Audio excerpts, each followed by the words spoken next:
Yeah! So, good morning, good evening po sa lahat po ng mga partners natin na nandito sa loob right now. Good morning, good evening po sa inyong lahat. And syempre, di ba, sa lahat po ng mga nandito right now na hindi pa po nakakakilala sa akin, syempre, magpapakilala lang din po muna ako sa inyo. So, by the way, I am Coach Van. Isa po ako sa mga anak ng OFW na natulungan na din po sa community natin. And right now, di ba, isa na din po ako sa, syempre, malapit na din pong maging milyonarya, di ba, dito po sa community natin. And syempre, sa lahat po ng mga nandito right now, continue to rally the link pa po sa lahat po ng mga nandito kasi sobrang lupit po ng maaabangan nyo pong success life story po ng OFW icon po natin right now. Ayan, so sige po, i-rally nyo pa po yung link. Papasukan nyo po lahat ng mga taong gusto nyo po na matulungan dito sa community natin kasi I know for sure na kapag naka-attend po sila sa event natin ngayon, sa live events po natin ngayon, is talagang sobrang, kumbaga, ma-inspire and syempre, ma-remind ka ulit na trabawin yung mga pangarap mo. Ayan, so syempre, diba, sa lahat ng mga partners natin na nandito sa loob, nakikita ko po, we have 21 participants na po, kaya continue to rally the link pa po. Ayan, so grabe no, sobrang dami po natin dito sa loob right now. And then of course, syempre, kamusta naman po, diba, ang bawat isa dito. Ayan, so i-comment nyo naman po dyan kung saang bansa kayo right now. Kasi para at least, diba, syempre, ma-shoutout kita and ma-recognize kita. Sige po, i-comment nyo po dyan kung saan bansa ka ngayon. Ayan, so si partner Ami, ayan, so shout out si partner na Ami, watching from Kuwait, ayan, watching from Kuwait, UAE, grabe na, so sobrang dami na po natin dito sa loob, kaya be excited, di ba? Be happy po sa panonood natin right now sa ating live, kasi I know for sure na sobrang mai-inspired ka po talaga. Ayan, sige po, i-comment nyo po dyan kung saan bansa ka ngayon, kung nasaan ka man pong lugar na yun, sige po, i-comment nyo po dyan kasi, kumbaga, para ma-shoutout kita. Ayan, watching from Kuwait, from Saudi, from UAE. Grabe no, sobrang dami na po natin dito sa loob. Ayan, so, ayan, sige po, i-comment nyo pa po at i-rally nyo pa po yung link kasi ako po personally excited na po ako na matawag ang ating, syempre, OFW na natulungan na po dito po sa community natin. Sige po, i-comment nyo po dyan kasi hindi ko na rin po papatagalin pa. Syempre, bago ko po tatawagin itong tao na to, make sure na ikaw po focus, diba? Wala ka pong ibang gagawin. Set aside mo lahat ng mga ginagawa mo right now. Kasi I know for sure na kapag napakinggan nyo po itong tao na to, sobrang may inspired ka, ma-remind ka ulit. Syempre, mamomotivate ka na bakit kailangan mong gawin itong ating online platform. Ayan, so syempre, bago ko po tawagin ang ating OFW na speaker natin ngayon, OFW icon, ayan, na speaker natin ngayon, bibigyan ko lamang po siya ng background. Actually, OFW po ito siya dati from Oman and 200k achiever and part na din po siya ng Millionaires Club member and Silver Executive Prime. Please help me welcome our online icon, Coach Rosie Jane Temblor. Yes! Ayan! So, andito na po si Coach Rosie. So, ayan, diba? Coach Rosie, pakilala ka po muna sa ating mga partners and greetings ka lang po. Ayun. Yes! Happy partners all over the world. Ayan, thank you so much, Coach Van. Diba? So, anyway, bago po muna ang lahat, I am Coach Rosie Jane Temblor. Yan, dating OFW from Oman. Yes! Ayan! So, thank you so much, Coach Rosie. Diba, imagine niyo po yan. Si Coach Rosie po kasi, dati siyang OFW from Oman. And right now, andito na po siya sa Pilipinas. Nakakasama na po namin. Yes! Ayan! So, syempre, Coach Rosie Jane Temblor, meron lamang po akong mga katanungan dito na nakahanda. Kaya ready na ba ang lahat dyan na makinig? Ayan! So, make sure na ikaw, diba, na isend mo na po yung link sa mga kakilala mo, sa mga gusto mong tulungan sa community natin, and sa lahat ng mga kamag-anak nyo po na nandito po ngayon, and sa lahat ng mga OFW partners natin dyan na gusto nyo pong tulungan na makapakinig ng success stories ni Coach Rosie. So ayan, meron lamang po akong Coach Rosie na nakahanda po ng mga katanungan ngayon sa'yo. So syempre, Coach Rosie, ito lang po po yung unang tanong ko po sa inyo. So, ano po ba yung buhay mo before nung naging part ka ng community natin, Coach Rosie? Ayun. Ayun. Yan. Thank you so much, Coach Van. Anyway, ang buhay ko before, bago ko po ito namit ng opportunity na to, dati po akong probinsyana. Yan. Kaway-kaway sa mga Bisaya dyan, syempre. Syempre, itong probinsyana po ako. And laki po ako sa pinakamahirap na pamilya. Nung nag-decide po talaga ako pumunta ng ibang bansa kasi naniniwala ako na yun nga, salitang abroad daw, doon talaga magbago yung buhay natin. And yun, nag-decide ako nung pumunta ako ng abroad. And alam niyo po ba, nung andun na po ako sa abroad, grabe po yung buhay ko before.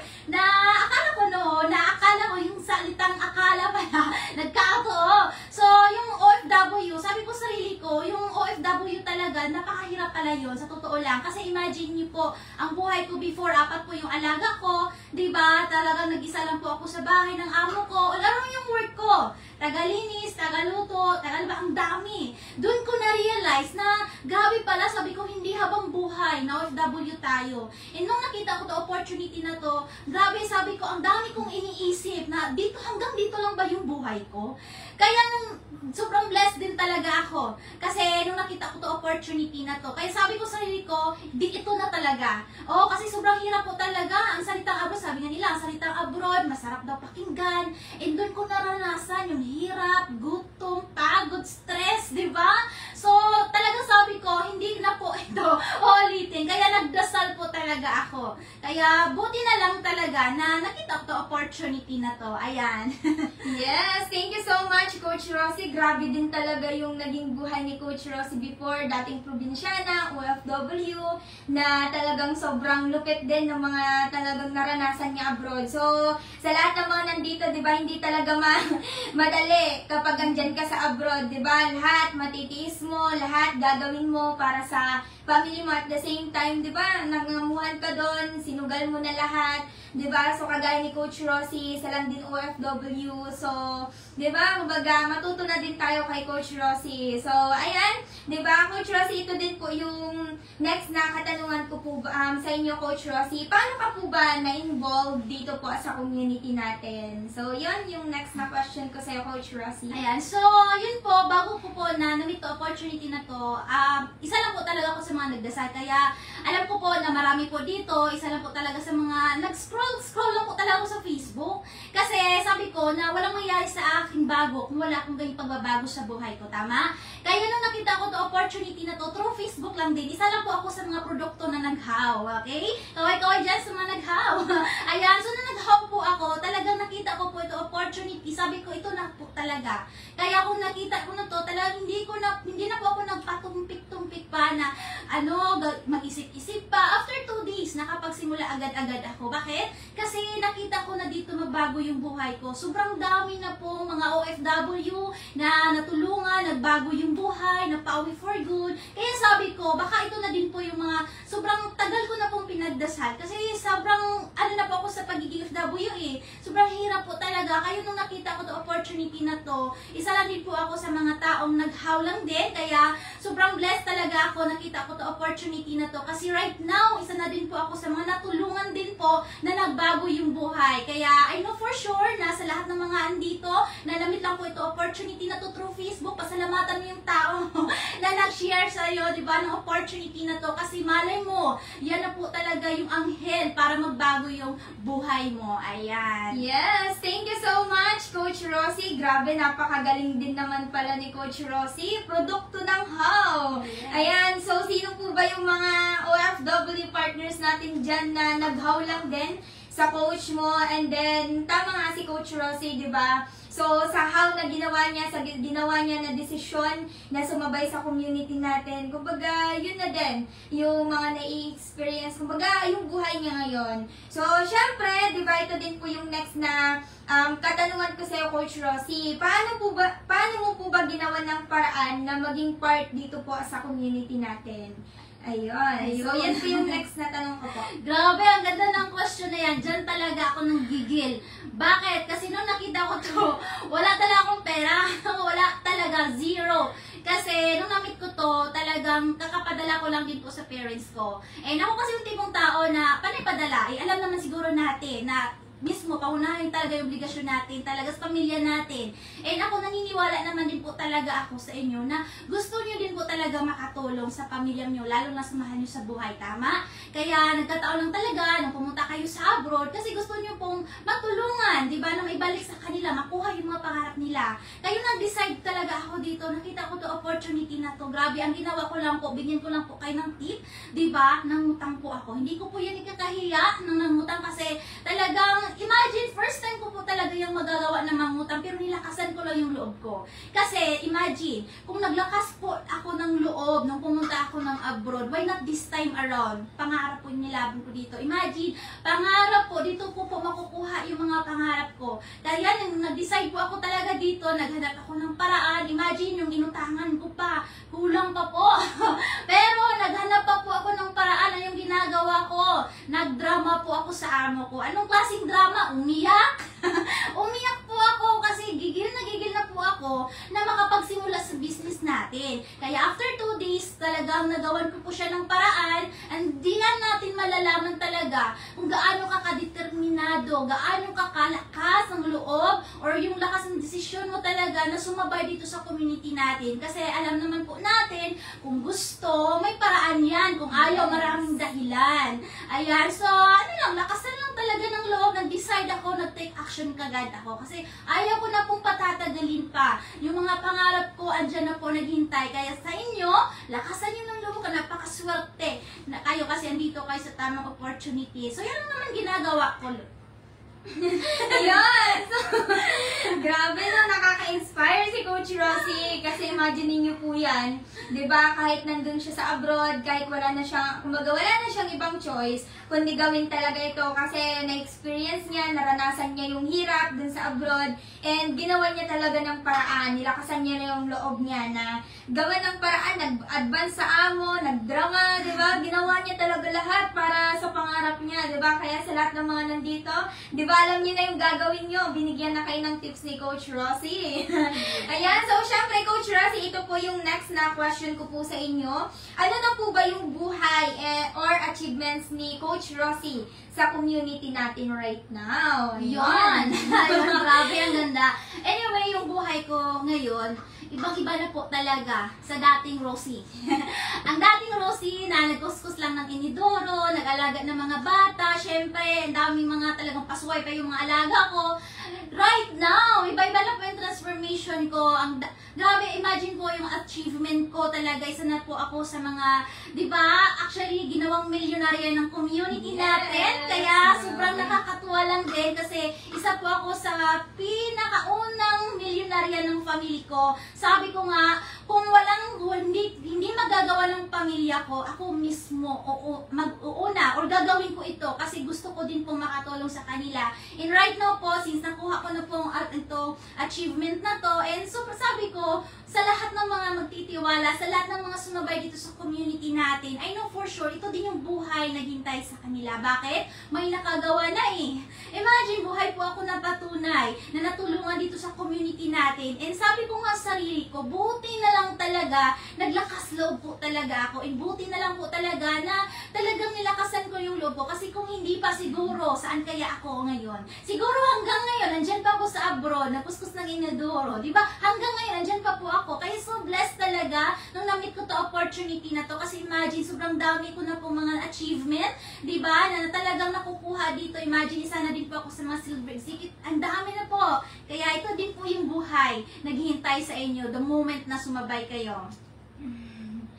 Yon! So, thank you so much, Coach Rosie. Grabe naman si Coach Rosie, no? So, imagine niyo po yan, ha? Kasi dating OFW si Coach Rosie, pero isa na din po siyang ganap na milyonarya dito po sa community natin. And imagine niyo po yan, na-awardan pa yan sa MOA Arena. Grabe, no? So, na-awardan yan siya ng Silver Executive executive prime. Kaya congratulations, Coach Rosie. Kasi imagine nyo po yan, nakaka-experience sa mga lifestyle, diba? Nakaka-experience kung saan-saang lugar na yun nakakapunta. So, ayun, sobrang ganda din talaga ng mga naging achievements si Coach Rosie. Kaya congratulations, Coach Rosie. And syempre, alam ko po sa lahat po ng mga nakakapanood dito right now, alam ko po na inspired ka na, diba? Nalihaban ka na syempre simulan ulit, diba? Na mangarap ulit ng sobrang laki. Kasi andito na po si Coach Rosie, patunay na nagbago po yung buhay dito sa community natin. Ayan. So, syempre,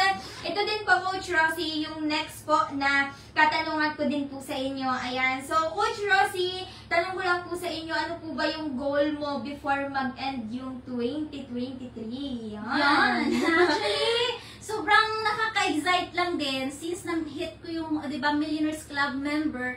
Ang pangalawa naman, syempre, makatulong sa family ko. Kasi ang goal ko talaga is, syempre, alam niyo po ba, share ko lang po sa inyo ng kunti, bago po ako talaga nung for good, never po ako nakauwi sa amin. Siguro karamihan dito pag uwi mo for good, uwi agad sa family. Tama? Pero ako, hindi never po ako nakauwi sa amin. Kaya ang goal ko by this December is makasama ko yung family ko at the same time, di ba, mabigyan ko din po sila ng, yung pangarap ng po nila dati, mabigyan ko din po sila ng, ayun. Tapos, at the same time, goal ka din po talaga, marami po akong matulungan ng mga OFW, at the same time, may mapauwi for good. Kasi katulad ko lang din, kasi ito din po yung buhay, di ba, naghintay sa kanila, and pangarap niyo din po ito, kung ano mang meron ko right now, yun din po yung buhay na naghintay sa inyo. Kaya, ang goal ko by this year, di ba, na matapos tong taon na to, di ba, na makatulong din po ako sa mga OFW na mapauwi for good. Kasi ang goal namin by this year, na meron po kami 1,000 OFW go home for good. And I know for sure na isa ka na po doon. Ayun. Ayan. So, yun po. Ang kailangan lang din talaga gagawin dito sa lahat ng mga napapanood dito ng video na to. Gawin na din po talaga yung part nyo. Kasi ako, naniniwala naman din po talaga ako sa sarili yung kakayahan. May mata ako, may mata ka din, may ilong ako, may ilong ka din. Nagkataon lang talaga na iba-iba tayong mindset, iba-iba tayong idea. Kaya ang kailangan lang talaga, baguhin yung mindset nyo. Diba? Kasi naniniwala ako, you deserve the best in life. Diba? Deserve nyo din yung anong meron ako right now. Kasi always remember, hindi habang buhay, OFW tayo, tama? Hindi habang buhay, malakas ka. At the same time, hindi habang buhay, andyan ka sa ibang bansa. Kasi ibang-iba pa rin po yung buhay na talagang ma-experience mo yung time and financial freedom. Diba? Na walang nag-uutos sa'yo ng amo na, yala-yala, sawi siya. Diba yung mga ganon? Kaya pangarapin niyo po talaga na makauwi kayo dito for good. Kasi, yun nga po, imagine magpapasko na. Ano bang gusto niyo sa buhay niyo? For how many years ka na dyan nagtrabaho sa ibang bansa, never niyo nakasama yung family mo. Diba? Kaya this time around, pangarapin nyo na makauwi na kayo for good. Kasi kung ano man yung buhay ko ngayon, yun din yung buhay naghintay sa inyo. Kaya congratulations talaga sa lahat ng mga sasabay dito sa community natin. Kasi naniniwala ako na ano mo yung buhay ko, sobrang ganda talaga yung mangyayari sa inyo dito. Kaya ngayon sa lahat ng mga nagpapanood dito, sa lahat ng mga kabataan, sa lahat ng mga empleyado, sa lahat ng mga kapwa ko OFW, mangarap ka lang, okay? And huwag mong hayaan na yung pangarap mo na hanggang pangarap lang. Trabahuin natin yan. Okay? Kasi deserve mo din po talaga ng magandang buhay. And katulad ko din po na OFW talaga, yun din yung buhay naghintay sa inyo dito sa community natin. Kasi always remember, hindi habang buhay andyan ka. Hindi habang buhay na malakas ka. Diba? So, yun lang po. Yes! Thank you so much, Coach Rosie. Grabe, very inspiring talaga ng story ni Coach Rosie. Grabe no, yung mga achievements, yung goal niya this 2023 na makasama niya talaga yung family niya dito sa Pilipinas. At syempre, may pa-experience sa kanila yung magandang buhay. Ayan. So, syempre, Coach Rosie, thank you so much sa mga malupitang kasagutan mo. And ito na lang, Coach Rosie, last question ko po sa inyo. So, Coach Rosie, bigay ka na lang po ng message sa lahat po ng mga partners natin na nandito sa live natin ngayon. So, message ka lang po sa kanila, Coach Rosie, if ano po yung magandang gawin din talaga nila para, kumbaga, yung buhay mo din ngayon is may experience din nila. So, yan, Coach Rosie. Ayan. Ayan, sa lahat ng mga nakakapanood ng video na to, I know for sure na talagang na-inspire po kayo. Kasi, yun nga po, huwag niyong hayaan na yung di ba, hanggang inspiration lang kayo. Huwag niyo hayaan na, sana all, yung ganon. You are next to, kasi you deserve the best life. Okay, so sa lahat naman dito right now, di ba, mangarap ka lang na sobrang laki, mag-decide ka lang talaga. Oo, mag-decide ka lang. After na makapag-decide ka lang, take action. Huwag mong hayaan na hanggang decide ka lang, gawin mo lang ang paraan as much as possible. Katulad ko lang din, nilakasan ko lang yung loob ko. Kaya imagine right now, that one brave decision, di ba, na binigay sa akin, syempre, sobrang laki na pong natulong sa akin. And imagine right now, iba-iba na po yung transformation ko, di ba, na talagang, di ba, nakakatuwa lang din. Kasi imagine ang dati OFW noon, di ba, isa na sa mga nanging-inspire sa mga kapwa ko din OFW. And this is the life that you deserve to. Basta gawan nyo na ng paraan, mag-take action ka kaagad, and yun nga, magtiwala ka sa mga taong, di ba, na nag-share sa'yo ng link na to, magtiwala ka lang din sa taong, di ba, na-share sa'yo nito, ng opportunity na to, kasi always remember, yung tao na talagang nagbigay sa'yo or pinapakita sa'yo, baka yun na yung, anghel para sa takbo ng buhay mo. Baka ito na po yung matagal mo ng pinagdasal. And always remember, hindi naman po pababa yung Panginoon, di ba, na ibibigay sa'yo yung opportunity na to, kundi gagamit po talaga yan ng instrumento para makita to opportunity na to. Kaya sa lahat naman dito, gawan mo ng paraan, take action ka agad, lakasan yung loob mo, mangarap ka na sobrang laki. Kasi I know for sure, kung ako nagawa ko, I know for sure, kayang-kaya mo din. Thank you! Yes, thank you so much, Coach Rosie. Grabe, nakaka-inspired talaga. And alam ko po sa lahat ng mga nandito right now, na-inspired ka na-motivate ka na, di ba? Lahat po ng mga pangarap niyo na yan, sabay-sabay po natin tutuparin yan. Basta sabay po kayo dito sa community natin na kung sino man po, di ba, yung tao na syempre nag-send po sa inyo ng link, balikan niyo po yan. Kasi yan po yung taong naging anghel para ma-achieve niyo din po yung mga pangarap niyo. Na kung ano man po yung buhay ni Coach Rosie, mga na-achieve niya, mga lifestyle, mga na-experience niya right now, yun din po yung buhay na deserve at naghihintay sa community natin. Kaya congratulations sa lahat po ng mga happy partners natin na nandito sa loob right now na nanonood. Congratulations and happy changing lives. Basta, tulungan po tayo dito. Kasi dito po ang pinakakailangan nyo po dito is lakasan nyo lang po yung loob nyo. Maniwala ka lang sa sarili mo na kung ano man po yung napanood mo ngayon, yun din po yung syempre, yung buhay na naghihintay sa inyo po. So, sa lahat po ng mga nandito, congratulations everyone and happy changing lives po. Thank you so much. And ito po pala, di ba, yung event po natin for tomorrow, wag nyo pong palalampasin, di ba, na makapag-attend 8 p.m. po yan, via Zoom. Sa lahat po ng mga nandito right now, abangan nyo po yung link na isasend po ng personal coach nyo po, kasi sobrang lupit and sobrang galing po ng mga OF ng event po natin bukas. Kaya see you pa sa mga next events and mga live events po natin. Thank you so much and happy changing lives everyone. God bless!